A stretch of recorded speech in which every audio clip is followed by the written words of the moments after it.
Halo rekan-rekan, selamat datang di pelajaran statistik inferensi bersama saya Kartika Pilianin Hardi.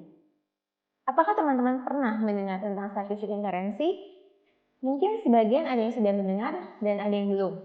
Nah, statistik inferensi itu sendiri merupakan salah satu cabang statistik yang sangat bermanfaat dalam dunia penelitian dan sangat berpengaruh dalam menentukan hasil akhir dari suatu penelitian. Statistik inferensi terbagi menjadi dua, ada statistik parametrik dan statistik non-parametrik.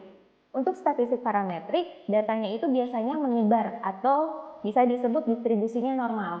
Kemudian biasanya skala yang digunakan adalah skala interval dan rasio.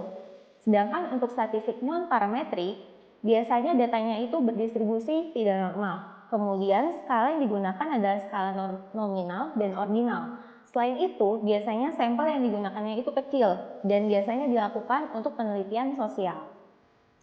Statistik inferensi seringkali diterapkan dalam kehidupan kita sehari-hari. Sebagai contoh, ketika perusahaan ingin menentukan jumlah produk yang akan diproduksi pada periode mendatang, perusahaan dapat melakukan prediksi dengan menggunakan metode regresi linear. Nah, berikut adalah 10 topik yang akan kita pelajari selama 10 sesi. Yang pertama adalah uji hipotesis satu sampel, yaitu kita akan membahas mengenai pengujian hipotesis, kemudian ada langkah dalam menguji hipotesis, lalu melakukan uji hipotesis rata-rata populasi satu sampel. Selanjutnya, uji hipotesis dua sampel. Kita akan membahas mengenai uji hipotesis rata-rata populasi untuk dua sampel dengan sampel independen dan dependen atau sampel berpasangan. Selanjutnya, korelasi. Kita akan membahas tentang konsep dasar korelasi, lalu melakukan uji hipotesis, serta interpretasi hasil pengolahan data. Yang keempat, asumsi klasik. Kita akan membahas mengenai konsep uji asumsi klasik, kemudian pembagiannya, serta menginterpretasikan hasil dari masing-masing uji.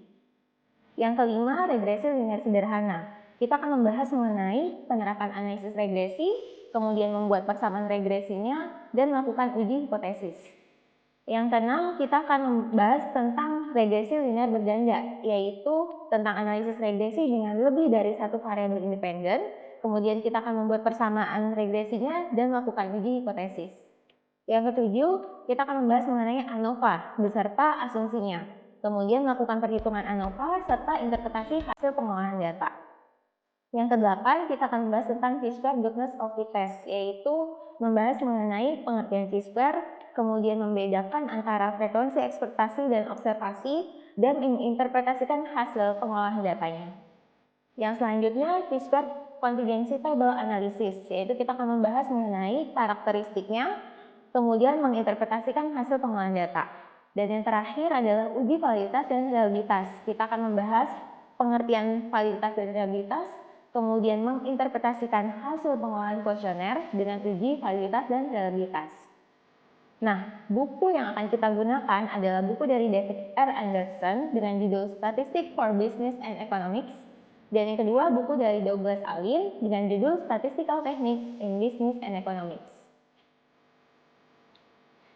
Setelah mempelajari topik-topik ini, diharapkan dapat pertama, memahami metode yang terdapat pada statistik inferensi secara benar, kemudian kita dapat mengolah data dengan pendekatan hitungan manual maupun software, yaitu software SPSS.